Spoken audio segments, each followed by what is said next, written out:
नमस्कार मोदी जी, मैंने भी आपको वोट दिया था। आज 1 साल हो गया है। पूरा देश आपकी नोटबंदी से मेरे दुखों को भुला दे, लेकिन मैं अपने आत्मसम्मान पर लगी चोट को इस तरीके से नहीं भुला सकती। मुझे याद है उस वक्त किस तरीके से मुझ पे तरह तरह के सवाल उठे थे। मेरा वो परिवार, मेरा पति जो मुझ पे इतना विश्वास करता था, इतने विश्वास करते थे मेरे परिवार वाले मुझ पे तरह तरह के सवाल कर रहे थे कि इतने पैसे तुम लाई कहाँ से।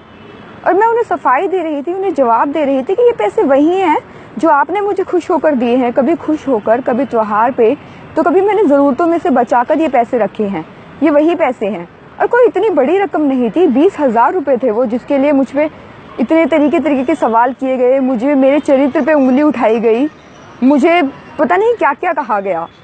और कोई नहीं, मेरे परिवार ही मुझे उस वक्त कोस रहा था, सिर्फ इसलिए कि मैंने कुछ पैसे बुरे वक्त के लिए बचा कर रखे थे। क्या मेरी यही गलती थी कि मैं वक्त की मार से अपने परिवार को बचाने के लिए अपनी डेली की ज़रूरतों को मारकर कुछ पैसे बचाती थी? और ये कहानी सिर्फ मेरी नहीं है, ये सभी उन सभी मध्यम वर्गीय महिलाओं की हैं जिन्होंने अपने परिवार, अपनी खुशी और अपने बुरे वक्त से बचाने के लिए, खुशहाल जीवन के लिए ये पैसे बचा कर रखे। आपको पता भी नहीं मोदी जी, आपकी वजह से कितने दाम्पत्य जीवन जो विश्वास की बुनियाद पर इतने सालों से चल रहे थे, आज उनमें शक और झूठ का जहर घुल गया है। शायद आपको नहीं पता, आप सत्ताधारी हैं, आपका कोई परिवार, आपने अपने परिवार का उस तरीके से निर्वाह नहीं किया, आपने कभी दाम्पत्य जीवन का निर्वाह नहीं किया, आपने कभी अपने रिश्तों की कदर नहीं करी। लेकिन हम महिलाओं का जीवन आधार ही हमारा परिवार होता है। आपको नहीं पता किस तरीके से मैंने इन सब चीज़ों से मेरे दिल को ठेस पहुंची थी मोदी जी। उस वक्त मेरे दिल को ठेस पहुंची थी।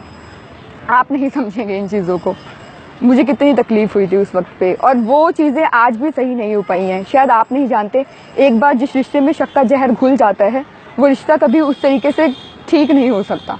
वे लाख कोशिशों के बावजूद आज वो चीज़ नहीं रही जो उस रहती थी। मैं इन चीज़ों के लिए आपको कभी भी माफ़ नहीं कर सकती। शायद यही वजह, आप प्रधानमंत्री बन गए, पूरे देश ने आपका साथ दिया, आप हर चीज़ हुई, मैंने भी आपको वोट दिया था, हर चीज़ हुई थी, लेकिन मैं इन चीज़ों के लिए आपको कभी भी माफ़ नहीं कर सकती।